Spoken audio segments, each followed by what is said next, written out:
ನಮಸ್ಕಾರ ಕರುನಾಡು. ನಾನು ನಿಮ್ಮ ಪ್ರೀತಿಯ ಬಾನು. ಇವತ್ತು ಬೆಳಗ್ಗೆ ಬೆಳಗ್ಗೆನೆ ಹೊಲದ ಕಡೆ ಹೋಗಿದ್ವಿ, ಹುರುಳಿಕಾಳು ಕೀಳೋದಿತ್ತು ಅಂತ. ಕರ್ನಾಡು, ನಾನು ಭಾನುವಾರಮ್ಮ ಆಯ್ತು. ಆಮೇಲೆ ಹೊಲಕ್ಕೆ ಕರ್ಕೊಂಡು ಬಂದವ್ರೆ. ನನಗೆ ಹುಳ್ಳಿಕಾಯಿ ಕೀಳಕ್ ಬರಲ್ಲ ಅಂದ್ರೆ ನಾನ್ ಬಿಡ್ತೀನ, ಹೇಳ್ಕೊಡ್ತೀನಿ ಬಾಮ್ಮ ಅಂತ ನಾವ್ ಅಮ್ಮನ್ ಕೂಡ ಕರ್ಕೊಂಡ್ ಬಂದಿನ್ ಜೊತೆಗೆ. ಇಲ್ಲಿ ಬಂದ್ ನೋಡಿದ್ರೆ ನಾವಮ್ಮ ಕೆಲ್ಸ ಮಾಡ್ತಾ ಇರ್ತಾರೆ ಅನ್ಕೊಂಡ್ರೆ ಇವ್ರಿಬ್ರು ಎಲ್ಲಾಡ್ಕೆ ಹಾಕೊಂಡ್ ಕುತ್ಕೊಂಡಿದ್ದಾರೆ. ಬೆಳಗ್ಗೆ ಬೆಳಗ್ಗೆನೆ ಎಲ್ಲಾಡ್ಕೆ ಹಾಕೊಂಡು ಕೆಲ್ಸ ಸ್ಟಾರ್ಟ್ ಮಾಡುದು ಅವ್ರಿಗೊಂಥರ ಎನರ್ಜಿ ಇದ್ದಂಗೆ. ಇದೆಲ್ಲ ನಾವ್ 3 ದಿವಸ ಹಿಂದೆನೆ ಕಿತ್ತಾಕ್ ಬಿಟ್ಟಿದೀವಿ. ಇನ್ನೂ ಒಂದು ಅರ್ಧ ಭಾಗದಷ್ಟು ಕಿಲ್ಲೋದಿದೆ ಅಂತ ಹೇಳ್ಬಿಟ್ಟು ನಮ್ಮಮ್ಮನ ನಮ್ ಚಿಕ್ಕಮ್ಮನ್ ಕೂಡ ಕರ್ಕೊಂಡ್ ಬಂದಿದೀವಿ ಜೊತೆಗೆ. ನಮ್ಮಮ್ಮಗಂತೂ ಏನ್ ಕೆಲ್ಸ ಮಾಡಕ್ ಬರಲ್ಲ ತೋಟದಲ್ಲಿ. ಬೆಳಗಿನ ಜಾವ ತಣ್ಪತ್ನಲ್ಲಿ ಮಾಡಿದ ಕೆಲ್ಸ ಬೇಗ ಬೇಗ ಆಗುತ್ತೆ ಅಂತ ಹೇಳ್ಬಿಟ್ಟು ನಾವು ಕೀಳ್ತಾ ಇದ್ವಿ. ಆದ್ರೆ ನಮ್ಮಮ್ಮ ಮಾತ್ರ ಹಂಗೆ ಹಿಂಗೆ ಅನ್ಕೊಂಡೇ ಇದ್ರು, ತಾರ ಆಡ್ಕೊಂಡು. ಕೊನೆಗೂ ನಮ್ಮಮ್ಮ ಸ್ವಲ್ಪ ದೂರ ಕಿತ್ಮೇಲೆ ನಂಗೆ ಕೈ ಉರಿ ಬಂತು ಅನ್ಬಿಟ್ಟು ಜಂಪ್ ಆಗ್ತವ್ರೆ. ಆದ್ರೆ ನಾನ್ ಸುಮ್ನೆ ಆಗ್ತೀನ, ಕೈಗೆ ಗ್ಲೌಸ್ ಕೊಟ್ಬಿಟ್ಟು ಹಾಕೊಂಡು ಕೆಲ್ಸ ಮಾಡಮ್ಮ ಅಂತ ಹೇಳಿ ಕೊಟ್ಟಿದ್ದೀನಿ. ನೋಡಿ ಗೈಸ್, ನಾನು ಬೆಂಗಳೂರಾಗ ಜೀವನ ಮಾಡ್ಕೊಂಡಿದ್ದೆ. ಹುಳ್ಳಿಕಾಯಿ ಕೀಳಕ್ ಹಾಕ್ಬಿಟ್ಟವ್ರೆ, ಕೀಳಕ್ ಬರ್ತಾ ಇಲ್ಲ, ಆದ್ರೂ ಕೆಲಸ ಮಾಡಿಸ್ತವ್ರೆ. ನೀನ್ ರೈತನ ಮಗ್ಳೆ ಅಲ್ಲೇನಾ ಕಿಲ್ಲೋ? ನಾನು ರೈತರ ಮಕ್ಳೇ, ಆದ್ರೆ ನನ್ಗೆ ತಾಟ್ ಕೆಲಸವನ್ನ ನಾನು ಮಾಡೇ ಇಲ್ಲ.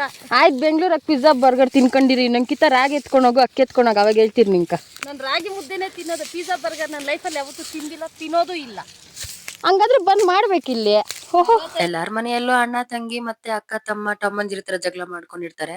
ಆದ್ರೆ ನಮ್ಮ ಮನೇಲಿ ಸ್ವಲ್ಪ ಡಿಫ್ರೆಂಟ್. ನಾನು ನಮ್ಮ ಅಮ್ಮನೇ ಟಮ್ಮಂದಿರ ತರ ಜಗಳ ಮಾಡ್ತೀವಿ, ಇನ್ನು ಅವ್ರಿಗಿಂತ ಜಾಸ್ತಿ ಜಗಳ ಮಾಡ್ತೀವಿ. ಇವತ್ತು ಕೂಡ ಅಷ್ಟೇ, ಕೆಲಸ ಮುಗಿಯೋಷ್ಟ್ರೊಳಗಡೆನು ಚೆನ್ನಾಗಿ ಜಗಳ ಮಾಡ್ಕೊಂಡಿದ್ವಿ. ನಮ್ಮ ಅಜ್ಜಿ ನಮ್ ತಾತಗೆ ನಮ್ ಜಗಳ ಬಿಡ್ಸೋದೇ ಸರಿ ಹೋಯ್ತು. ನನಗೆ ಅಣ್ಣ ತಂಗಿ ಯಾರು ಇಲ್ಲ ಅನ್ನೋ ಫೀಲಿಂಗ್ ಬರಬಾರ್ದು ಅಂತ ನಮ್ಮಮ್ಮ ನನ್ ಜೊತೆ ಅಷ್ಟು ಜಗಳ ಮಾಡ್ತಾಳಷ್ಟೇ, ಬೇರೆ ಏನೂ ಇಲ್ಲ. ಇನ್ನು ಕೆಲಸ ಎಲ್ಲ ಮುಗಿಯೋಷ್ಟ್ರೊಳಗೆ 12 ಗಂಟೆ ಆಗೋಗ್ಬಿಟ್ಟಿತ್ತು. ನನಗಂತೂ ಕೈ ಫುಲ್ ಉರಿ ಬಂದ್ಬಿಟ್ಟಿತ್ತು, ಬೊಬ್ಬೆಗಳು ಬಂದ್ಬಿಟ್ಟು. ಏನೋ ಮಾಡಕ್ಕಾಗಲ್ಲ, ನಮ್ ಕೆಲ್ಸಗಳೆಲ್ಲ ನಾವೇ ಮಾಡ್ಬೇಕು. ರೈತರ ಮಕ್ಳಾಗ್ ಹುಟ್ಟಿದ್ಮೇಲೆ ಅಷ್ಟು ಮಾಡಿಲ್ಲ ಅಂದ್ರೆ ಹೆಂಗೆ ಅನ್ಕೊಂಡು ನನಗೆ ನಾನೇ ಸಮಾಧಾನ ಮಾಡ್ಕೊಂಡೆ. ಕೆಲಸ ಎಲ್ಲ ಮುಗ್ದೋಯ್ತು ಅಂತ ಒಂದ್ ಕಡೆ ಖುಷಿ ಆದ್ರೆ, ಇನ್ನೊಂದ್ ಕಡೆ ಮನೆ ಬೀಗದ ಕಾಯಿ ಕಳ್ದಾಕಿದ್ದಾಳೆ ನಮ್ಮಮ್ಮ.